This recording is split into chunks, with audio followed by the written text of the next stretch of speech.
Petrol diesel की आसमान छूती कीमतों के बाद भी सरकार इसे जीएसटी में शामिल क्यों नहीं करती? आखिर क्या है इसकी वजह और इंडियन पायलट्स को चाय पीने के लिए क्यों मना किया जाता है? और वीडियो के आखिर में बताएंगे कि अब क्या बवाल कर दिया कपिल शर्मा ने, जो उनके show the Kapil Sharma show को फिर से बंद किया जा रहा है। नंबर 9, चुनावों के बाद से ही पेट्रोल की कीमतें फिर से बढ़ने लगी हैं। आपको जानकर हैरानी होगी कि पेट्रोल और डीजल पर सरकार 50% से भी ज्यादा टैक्स लगाती है।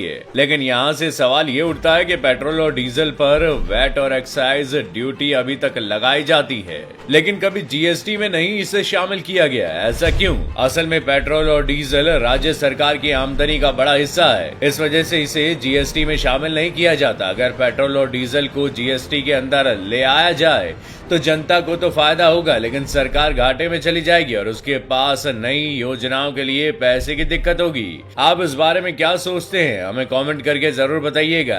नंबर 8, आपने ये बात तो हमेशा सुनी होगी कि पायलट्स चाय या कॉफी उड़ान के समय नहीं पी सकते क्योंकि उन्हें नींद आने लगती है, लेकिन ये सच नहीं है। दरअसल ये ड्रिंक्स काफी ज्यादा गर्म होती है और इसी वजह से उड़ान में टर्बुलेंस के दौरान प्लेन डगमगा सकता है और ऐसा होने से चाय या कॉफी कॉकपिट में लगे कंट्रोल पैनल पर गिर सकती है और उस केस में सभी की जान को खतरा भी हो सकता है, जैसा कि पहले भी प्लेन एक्सीडेंट्स में हमने ऐसा सुना है। और इसी वजह से यूरोपियन यूनियन एविएशन एजेंसी के द्वारा एक बिल को पास किया गया था, जिसके तहत कोई भी पायलट कॉकपिट में बैठकर ना तो चाय पी सकता है और ना ही कॉफी। और इसमें सबसे अच्छी बात तो ये है कि इस लॉ के पास होने के बाद अलग अलग एयरलाइंस ने भी इसे एक्सेप्ट किया है। नंबर 7, कहते हैं जिसने जिंदगी से हार मान ली वो इंसान जीते जी मर जाता है, लेकिन दुनिया में एक शख्स ऐसा भी है जो ऐसी मायूस लोगों के लिए मिसाल बन के सामने आया है। जी हाँ, दरअसल मैं बात कर रहा हूँ हरियाणा के रहने वाले 49 साल के मदन लाल की, जिनका जन्म बिना हाथों के हुआ था। गरीबी के तंग हालात उनको जिंदगी की लड़ाई लड़ने में साथ नहीं देना चाहते थे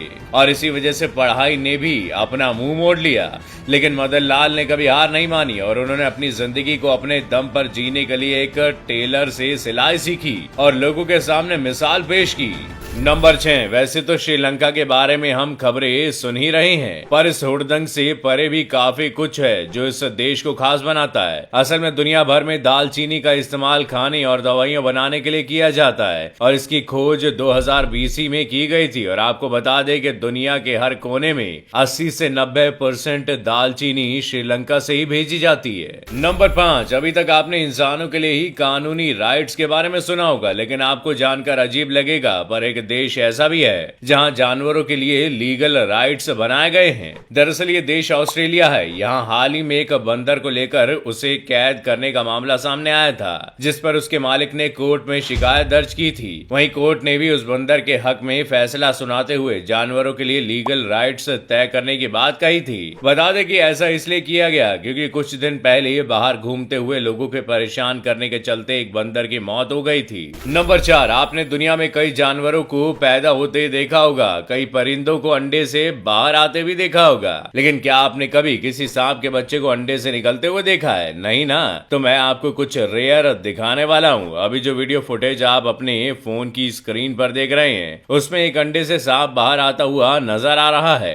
वैसे सांपों से जुड़ा हुआ एक डरावना फैक्ट ये भी है कि नागिन एक बार में कुल 200 से 250 अंडे देती है, लेकिन रोजाना इनमें से कुछ अंडे वो खुद खा लेती है। नंबर 3, दुनिया में आपने तरह तरह के घरों के बारे में सुना होगा, लेकिन यूनाइटेड किंगडम की राजधानी लंदन में एक ऐसा घर भी है जो किसी को दिखाई नहीं देता, लेकिन घर वहां मौजूद है। असल में इस घर को लंदन का इनविजिबल हाउस भी कहा जाता है। दरअसल इस घर को जिनॉर्म्स रिफ्लेक्टिव पैनल से बनाया गया है, जिसकी वजह से ये घर बाहर से किसी बड़े से शीशे की तरह लगता है, जबकि अंदर बैठे शख्स को सड़क पर हो रही सारी चीजें दिखती है। और मजेदार बात तो ये है कि लोग इस घर के शीशे में अपने बाल तक सेट करने लगते हैं। नंबर 2, दोस्तों अगर आपको भी द कपिल शर्मा शो पसंद है तो आपके लिए एक बुरी खबर है, क्योंकि ये शो जल्द ही बंद होने वाला है। जी हाँ, दरअसल ये शो ऑफ एयर होने वाला है क्योंकि इंडियाज लाफ्टर चैलेंज शो को रिप्लेस करेगा। पिछले कई दिनों से Kapil Sharma show off year होने की चर्चा थी,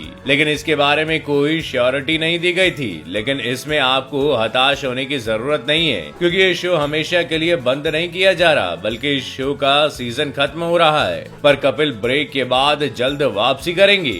नंबर 1, दोस्तों थर्मस का इस्तेमाल आप भी करते होंगे, जिसमें आप पानी या चाय गर्म रखते हैं और ऑफिस निकल जाते हैं। लेकिन अगर मैं कहूँ कि जिसे आप थर्मस कहते हैं वो असल में एक कंपनी का नाम है, तो शायद आपको झटका लगे। लेकिन इस बोतल को वैक्यूम प्लास्ट कहा जाता है। तो अब आपको पता चली गया होगा, तो आप अब इसका सही नाम लेंगे ही। तो दोस्तों आज के सफर में बस इतना ही। उम्मीद है फैक्ट्स के इस रोमांचक सफर ने आपके ज्ञान को बढ़ाया होगा और आपको कुछ नया एंटरटेनमेंट भी मिला होगा। अगर आपको ये वीडियो पसंद आया तो वीडियो को लाइक शेयर करना ना भूले, और अगर आप चैनल पर नए हैं तो चैनल को सब्सक्राइब जरूर करें। मैं फिर मिलूंगा अगले हफ्ते नए फैक्ट्स के साथ। आपका बहुत बहुत शुक्रिया।